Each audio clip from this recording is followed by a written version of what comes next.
भाई वो हथेली पे चांद दिखाने आए आप बोल रहे थे, और हमारे अनिस भाई अनिस हाजी साहब मालेगांव से तशरीफ लाए, हमारे खास मेहमान हैं। तो ओ भैया सत्याम भाई, जरा ये रोड पे जो बैठे हैं इसकी शूटिंग लो यार। इतना चिकना रोड हमारे आमदार साहब ने बना दिया कि लोग जमीन पे बैठे हैं। देखो रोड के ऊपर बैठे हैं, इसकी शूटिंग लो और वो बॉले को बताओ, जरा सा बॉले को बताओ। वो हमारी पब्लिक को बेवकूफ समझ रहा है। फिर मैं बोलता तो वो कवल के फूल वाले बोलते कि यार वो न्याय अख्तर हमारे खिलाफ बोलता। अरे भैया तुम काम ही वैसा करते हैं। उसने बता के चांद हथेली पे दोस्तों अच्छे दिनों का खाद दिखाकर चला गया। वादा किया था उसने तो अंजीर का, मगर सबको थमा के हाथ में बुल्लर चला गया।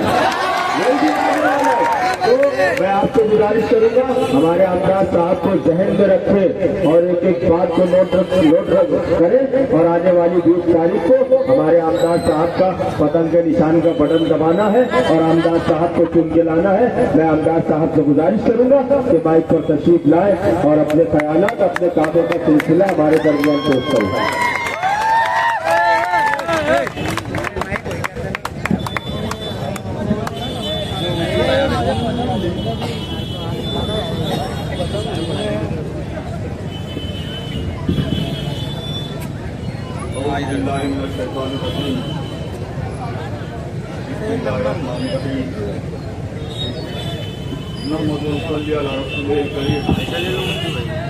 अम्माबाद आज की इस मजलिस में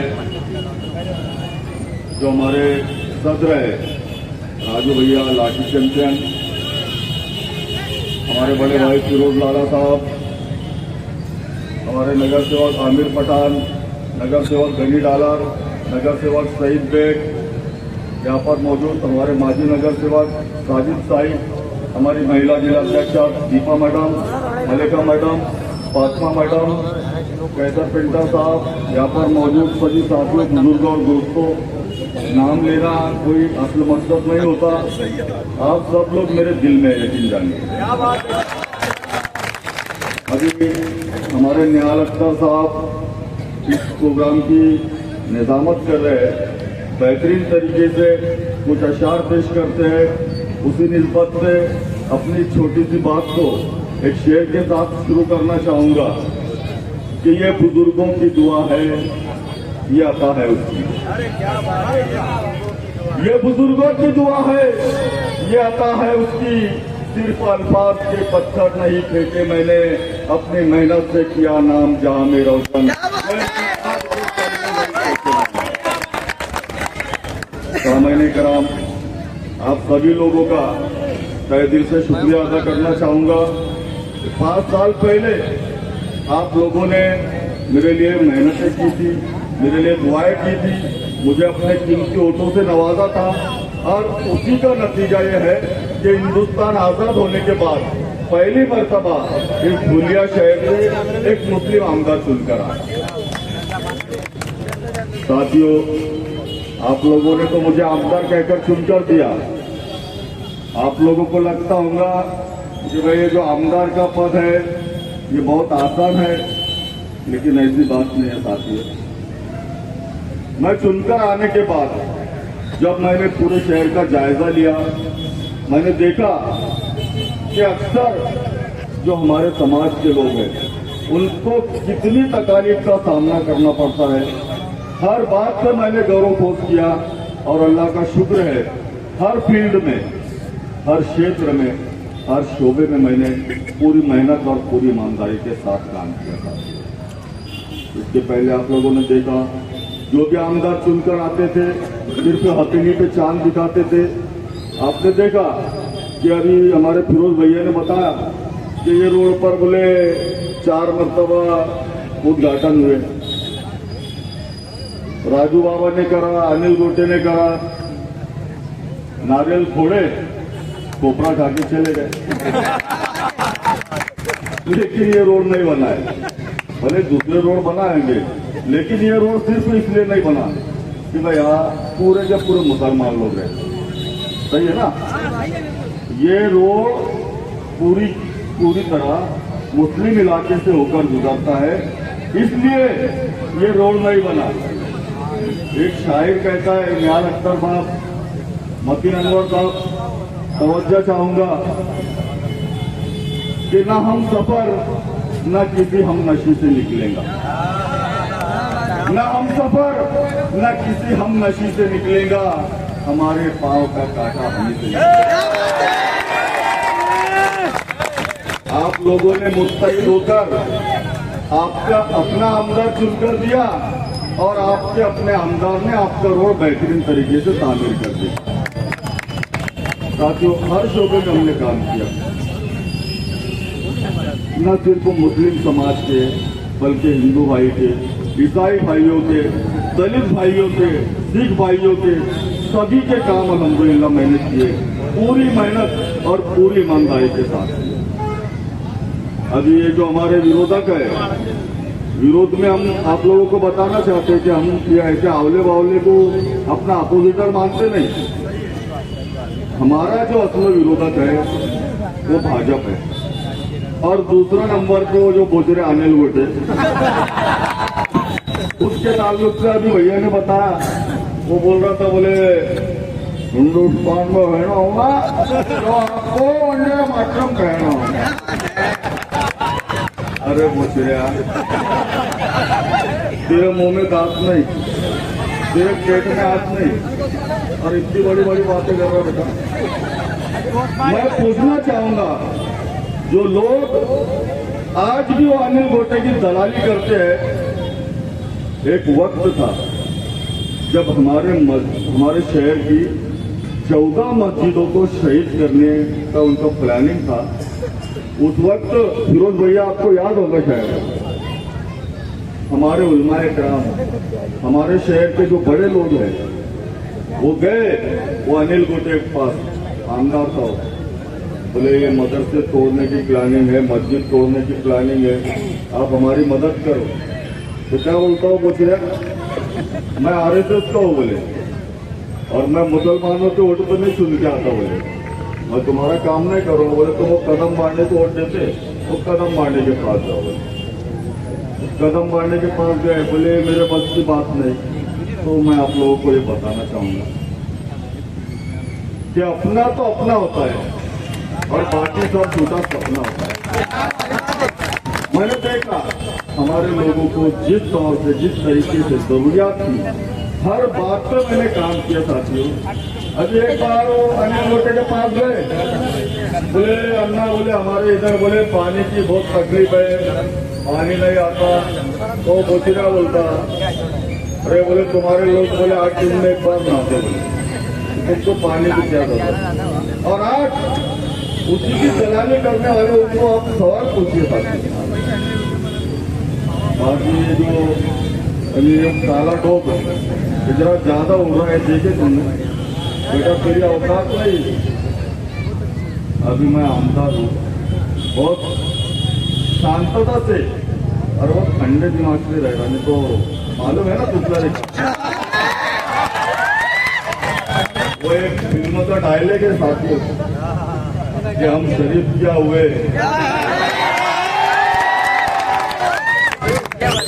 हम शरीफ क्या हुए, सारी दुनिया बदमाश हो। वो इतना रो टिल्लू गिराने, बोले मस्जिद में घुसके मारे। बेटा नेपाल में तेरे को तेरा बाप को भी घुसके मारो। कर्म करोगे कर्म करेंगे, कर्म करोगे कर्म करेंगे, सितम करोगे सितम करेंगे। हम आदमी है जरा से हटके, जो तुम करोगे वो हम करेंगे। साथियों, ये पहले भी मैंने बोला, ये जो खुलिया शहर है ना, ये मर्दों का शहर है।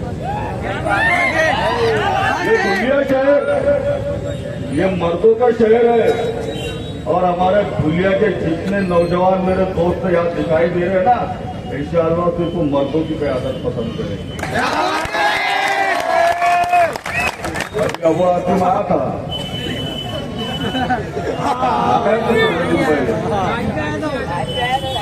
अब वो आसिम, शुक्रिया भाई शुक्रिया। बोले मैं ऐसी आवाज उठाता हूँ, मैं वैसी आवाज उठाता हूँ। अब वो आसिम मैं मुसलमानों के हुकूक के लिए लड़ता हूँ, मुसलमानों की मदद करता हूँ, ऐसा ये बोलता अबू आसिम। आप सोचिए आज ये धुलिया शहर में क्या मुस्लिम आमदार नहीं क्या? मुस्लिम आमदार पहली मर्तबा अल्लाह पाक ने आप लोगों की मेहनत से इस शहर को अता किया और आज तू उसी के पैर खींचने की बात कर रहा है, हाँ? अरे तुमने हिम्मत हो तो जाओ दूसरी जगह जाकर लाओ ना, हाँ? यहाँ पर तुम सुपारी लेकर एक मुस्लिम आमदार को गिराने की कोशिश कर रहे। तुम गाइड हो सकते, तुम लीडर हो सकते मुसलमानों की, शर्म आनी चाहिए तुमको।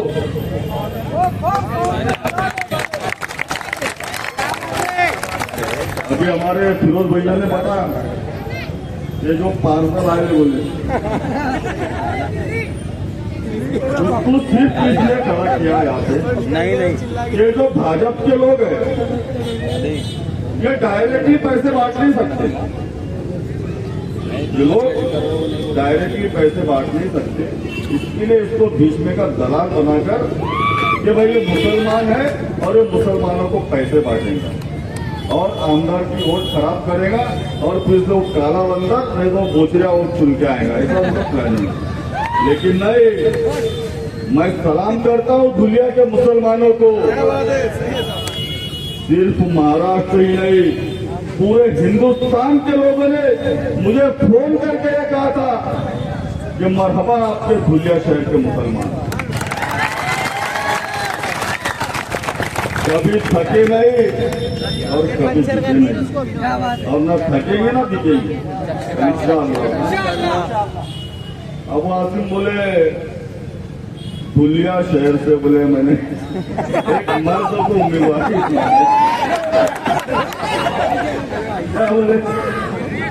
बोले मर्द को उम्मीदवारी दी। बेटा बहुत बड़ा हो गया तू, तेरे से छोटे छोटे मेरे बच्चे हैं और उनके भी बच्चे हैं और तुम्हें शादी पूरी ये सब बातें हैं दोस्तों, ये सब। अभी आप देखो साथियों, ये जो मैं जितना फंड मंजूर करके लाता हूँ ये तो ठीक है, अल्हम्दुलिल्लाह वहाँ से मंत्रालय से हम लोग मेहनत से शेयरिंग से डैशिंग से मंजूर करके लाते। उसके बाद यहाँ पर नगर पालिका से एनओसी लेना पड़ती है, एस्टीमेट बनाना पड़ता है, सब कुछ करना पड़ता है। तो आप लोगों ने देखा 50 नगर सेवक थे भाजपा के और खासदार भी था भाजपा का। बहुत कोशिशें करे उन्होंने मेरे कामों को रोकने की।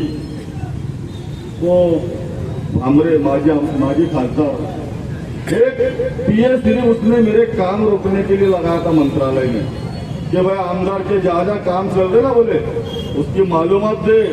हर हफ्ते वहां जाता था तो मंत्री लोगों को बोलता था वो फारूक शाह के काम रोको, फारूक शाह के काम रोको। बेटा लिया ना तेरी विकेट। अभी वो काला डोज पे जरा ज्यादा उड़ रहा है और ये है सब अल्हम्दुलिल्लाह ये मेरे साथी। और ये सिर्फ मुस्लिम भाई नहीं बल्कि जिन लोगों की उसने पीड़ोनुक की 5 साल जो हिंदू भाइयों की छड़ोनुक की वो हिंदू भाई भी उससे बदला लेने वाले। साथियों आप लोग इत्मीनान रखिए, उसको पूरी तरह से बेहतरीन तरीके से हम जवाब। आपसे एक सवाल पूछना चाहूंगा, यहाँ पर ये जो सब आरएसएस के बीजेपी के बजरंग दल के विश्व हिंदू परिषद के लोग हमारे विरोधक है, जैसे आवले बावले बकरी की आवाज, इनकी औकात है कि इनसे मुकाबला करने के? आप दिल से सोचिए साथियों। आपको एक बात बताना चाहूंगा कि जिस वक्त मैं हज बैतुल्लाह से गया,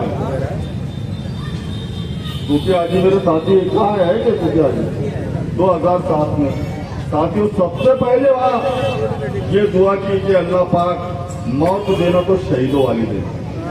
मैं किसी के बाप से नहीं डरता, हमारे हुकूक इस तरीके से हासिल करना है, या आपका भाई या आपका आमदार अच्छी तरह से जानता है।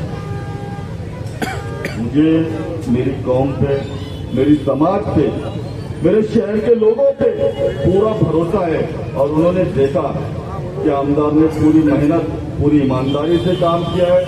इंशाअल्लाह हम उसको उसका इनाम जरूर देंगे। हम लोग मोहम्मद मुस्तफा सल्लल्लाहु अलैहि वसल्लम की उम्मती है। नबी पाक सल्लल्लाहु अलैहि वसल्लम फरमाते कि अगर कोई मजदूर पूरी मेहनत और पूरी ईमानदारी के साथ काम करे तो उसका अजर, उसकी मजदूरी, उसका पसीना सूखने से पहले देनी चाहिए। और इंशाअल्लाह जो मेहनत मैंने आप लोगों का आमदार नहीं बल्कि आप लोगों का मजदूर करके जो मैंने मजदूरी की है आप लोगों की, तो इंशाअल्लाह मुझे आप लोगों की जात से ये उम्मीद है कि आप लोग मेरी मजदूरी पूरी ईमानदारी के साथ देंगे। साथियों, आपसे सवाल पूछना चाहूंगा। इसके पहले आप लोगों ने बहुत से लोगों को काम किया, बहुत से लोगों को वोट दिए, लेकिन आप हक्कुल ईमान बताइए कि आप लोगों ने पिछले वक्त में मुझे अपने वोट दिए, मैंने आपके उस एक वोट का पूरी ईमानदारी के साथ हक अदा किया या नहीं, मैं आपसे सवाल करना चाहूंगा।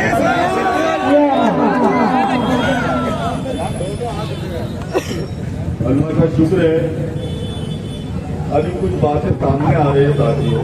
जैसे फिरोज भैया ने बताया तो बहुत पैसे दिए उससे, भाजपा के लोगों ने बहुत पैसे दिए पैसे बांटने के लिए। और भैया ने ये भी बोले कि ठीक है वो पैसे लो खाओ, लेकिन जो करना है वो आप लोग करेंगे इंशाअल्लाह। लेकिन थोड़ा सा दिल में एक एहसास होता है कि इस शहर के लिए, इस कौम के लिए मैंने क्या कुछ नहीं किया। एक दिन की छुट्टी मैंने नहीं ली साथियों। अभी हमारे कलेक्टर पेंटर साहब ने बताया इस शहर में जब कोरोना की लागत लगी उस वक्त मैं, मेरे नगर सेवक, मेरा पूरा खानदान, मेरे पूरे कार्यकर्ता, हम लोग पूरी तरह से एक कोशिश में थे कि हमारे लोगों को जहाँ भी जिस चीज की भी जरूरत थी, जहाँ पर अनाज की जरूरत थी अल्हम्दुलिल्लाह हमने अनाज मुहैया किया, जहाँ पर दवाओं की जरूरत थी वहाँ हमने दवाएं मुहैया करके दी, जहाँ पर ऑक्सीजन की जरूरत पड़ती थी ये आपका आमदार तहे तनहा जाकर हमारे लोगों की मदद किया करता था। मेरे भाई हाजी खलील साहब, अल्लाह पाक उनको जन्नतुल फिरदौस में आला मुकाम अता फरमाए, आप लोगों की खिदमत करते करते शहीद हो गए साथ। ये सब बातें हैं शहर के लिए हमने क्या नहीं किया। 2008 का फसाद याद कीजिए, जो अपने आप को बड़े बड़े लीडर्स बोलते थे, अपने अपने फोन बंद करके भाग चुके थे, लेकिन ये आपका भाई पूरे शहर में घूमा करता था।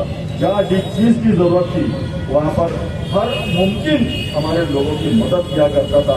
आप लोगों ने देखा कि हमने हमारे लोगों की हिफाजत भी की, हमारे लोगों की मदद भी की थी, लेकिन जो दंगाई, जो फसादी नशा चौकी की तरफ से हमारे इलाकों में घुस रहे थे, मेरी टीम ने, मेरी फौज ने उनका मुकाबला किया और उनको मुंह तोड़ जवाब दिया। साथियों, वक्त की कमी है, इंशाअल्लाह बाद में आएंगे, फिर आपसे तफसीली गुफ्तगू।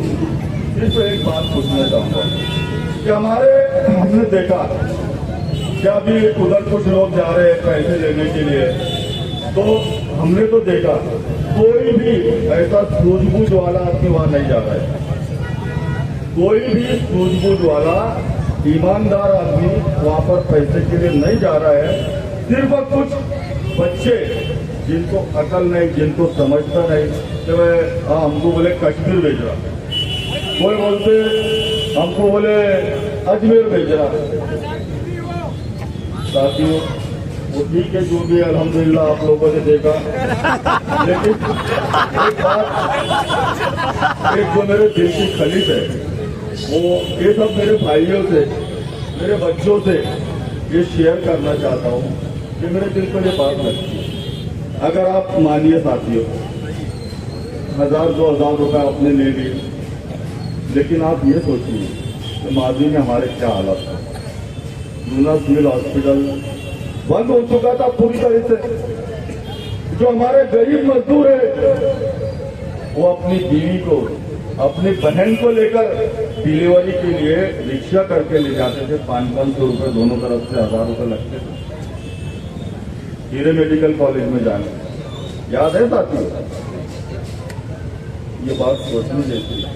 आपका आमदार आया और आपके आमदार को मालूम था कि ज्यादातर मेरी गांव में गरीब लोग हैं और उनको शहर में ही इलाज होना चाहिए, हमारी माँ बहनों की डिलीवरी शहर में ही होना चाहिए। इसलिए मैंने वो जूनियर सिविल हॉस्पिटल को फिर से शुरू करा।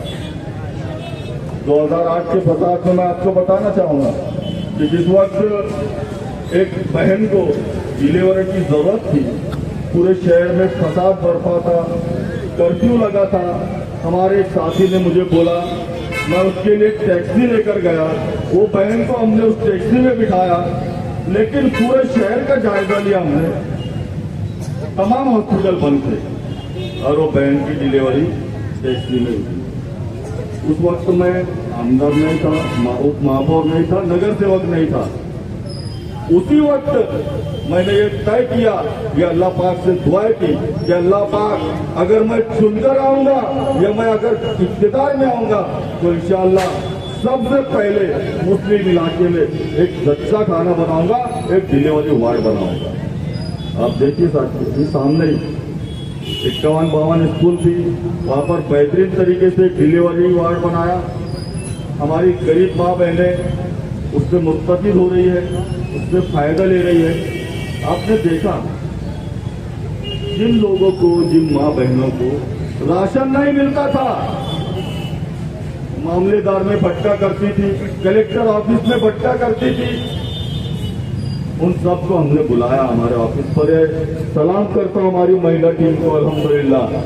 कई सालों से, कई महीनों से नहीं बल्कि कई सालों से ये लोग ये काम कर रही है कि जिन माँ बहनों को कलेक्टर ऑफिस या मामलेदार कचहरी या नगर पालिका के चक्कर मारने पड़ते, तो आप लोगों को कहीं जाने की जरूरत नहीं। आपके भाई का, आपके आमदार का ऑफिस यहाँ पर है, आप लोग आइए, आपका राशन कार्ड भी बनाकर देते हैं, आपको अनाज भी उपलब्ध मुहैया करके देते हैं।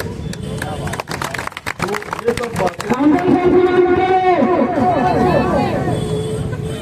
ये सब बातें होती है साथियों।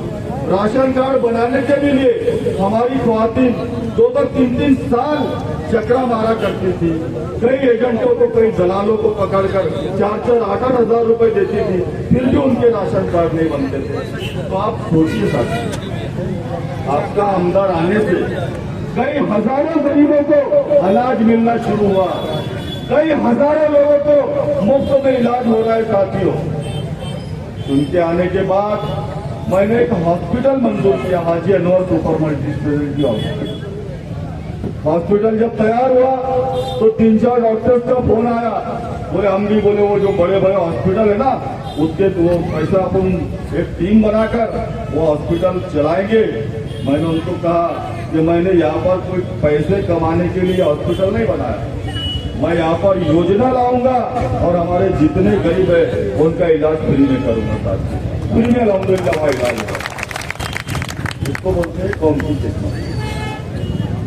अभी आप लोगों ने देखा, या मैं समझता हूँ बहुत ज्यादा गरीब लोग हैं, हमारी जो नगर पालिका के स्कूल है उनकी खस्ता हालत है, वहाँ पे पढ़ाई नहीं होती। हर बाप का ये ख्वाब होता है कि मेरा बच्चा आला तालीम हासिल करे, लेकिन अगर प्राइवेट स्कूलों में उनको दाखिल किया जाए तो बहुत ज्यादा फीस लगती है।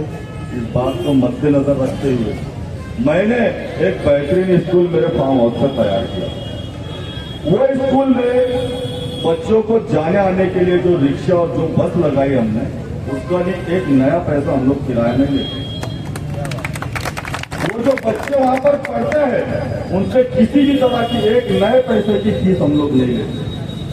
वो बच्चों को जो बयान और किताबें लगती है हमारे जाती खर्चे से हम लोग करके देते हैं। और आज आप लोग चंद पैसों के लिए किसी अवले बावले के पीछे फिरेंगे तो बात मेरे दिल को लगती है। एक वाक्य आपको बताना चाहूंगा। मेरे पास 3 लोग आए, उसमें एक बुजुर्ग थे। वो 2 लोगों ने मुझे बोला, फिरोज भाई, ये बोले भैया ये जो बड़े मियाँ है तो इनकी 3 बेटियां हैं। एक बेटी की शादी हो चुकी है और 2 बेटी अभी भी अनगिन ब्याही बैठी है। और वो बच्ची की शादी करने के लिए इन्होंने एक ब्याज खोर से, एक सूद खोर से 20,000 रुपए कर्ज लिए थे। वो 20,000 रुपए सूद पे लेने के बाद अभी तक उन्होंने उसको 40,000 रुपए दे चुके। लेकिन आज भी वो बोलता है कि तुमको 2 लाख रुपए और देना पड़ेंगे। वो बड़े मेरा लोग रोने लगे और मुझसे कहने लगे कि मैं इतना परेशान हो चुका हूँ, पहले ही मेरी दोनों बच्चियां बिन ब्याही है और ये 2 लाख रुपए मुझसे मांग रहा है, तो मैं खुदकुशी कर लूंगा। मैंने उनसे कहा, चाचा आप फिक्र मत करो, ये आपका बच्चा है अभी जिंदा। उस सूदखोर का नंबर लिया मैंने, उसको फोन किया। मैं बोला बेटा अभी तक जो तूने ले लिया ना उसमें बस कर ले, तो वहां से उठा के लाऊंगा बेटा। अरे बोले नहीं भैया आप माफ कर दो, अब 1 रुपए नहीं लूंगा। बोले अब बोले फोन भी नहीं करूंगा। बोले ये होती है खिदमत, ये होती है मोहब्बत। असदुद्दीन ओवैसी साहब कहते हैं कि मोहब्बत कौन करता है, सियासत कौन करता है। मोहब्बत कौन करता है, सियासत कौन करता है, मुझे मालूम है मेरी हिफाजत कौन करता है। हमने याद रखी है बुजुर्गों की यहाँ, वरना सभी टुकड़ों पे बिकते हैं बगावत कौन। साथियों मैंने फौरन अपने नगर सेवकों को बुलाया, अपने भाइयों को बुलाया, अपने कार्यकर्ताओं को बुलाया। क्या ऐलान कर दीजिए कि इसके बाद जितनी यतीम और मुस्तहिक बच्चियां हैं उनकी इज्तिमाई शादी हम करेंगे। आप लोगों ने देखा हर साल में 2 मरतबा इज्तिमाई शादियां की जाती है और उसमें ऐसी यतीम, ऐसी मुस्तहिक बच्चियां होती है कि वहाँ पर जब हमारे सर्वे करने के लिए हमारे लोग जाते हैं, वो लोग वहाँ जाकर देखते हैं तो उनके पास चटाई बिछाने के लिए नहीं होती। ऐसी बच्चियों की शादियाँ ये आपका भाई, ये आपका आमदार करता है। साथियों मैंने आप लोगों ने जो जिम्मेदारी थी पूरी तरह से निभाने की कोशिश की, उसके बावजूद भी अगर हमारे कुछ भाई जो अभी ना समझ है, सिर्फ चंद पैसों के लिए अपना ईमान बेच रहे हैं, तो मैं उनसे गुजारिश करूंगा कि आप ये सब छोड़िए। आज पूरे महाराष्ट्र में नहीं पूरे हिंदुस्तान में धुलिया शहर के लोगों का एक नाम है कि धुलिया शहर के लोगों ने बगैर किसी लालच के मुत्तहिद और मुत्तफिक होकर हिंदुस्तान आजाद होने के बाद पहली मर्तबा मुत्तहिद हुए और एक रिकॉर्ड कायम किया। ये बात तारीख के सुनहरे अल्फाज में लिखी गई कि हिंदुस्तान आजाद होने के बाद धुलिया शहर से पहली मर्तबा एक मुसलमान आमदर चुनकर आया। तो ये आपकी हकीकत है, ये आपकी सच्चाई है। जो हमारे ना समझ भाई ये सब बातें कर रहे हैं उनको रोकिए। ये जो हमारा वकार है, जो हमारी इज्जत है, वो हमेशा कायम रहे। अपनी बात को खत्म करने से पहले अल्लाह रब्बुल इज्जत की बारगाह में दुआ करूंगा कि अल्लाह पाक जो जिम्मेदारी तूने मुझ पर दी थी, अल्लाह पाक उस जिम्मेदारी को अगर मैंने पूरी मेहनत और पूरी ईमानदारी के साथ अगर निभाया हो तो अल्लाह पाक तो मेरी मदद और मेरी नुसरत फरमाना। वाखिर दवाना में अल्हम्दुलिल्लाह। यहाँ तशरीफ लाओ और उनका सत्कार भी कर दो और सब लोगों से गुजारिश है तो यहाँ तशरीफ लाए, उनका परवेश होना है।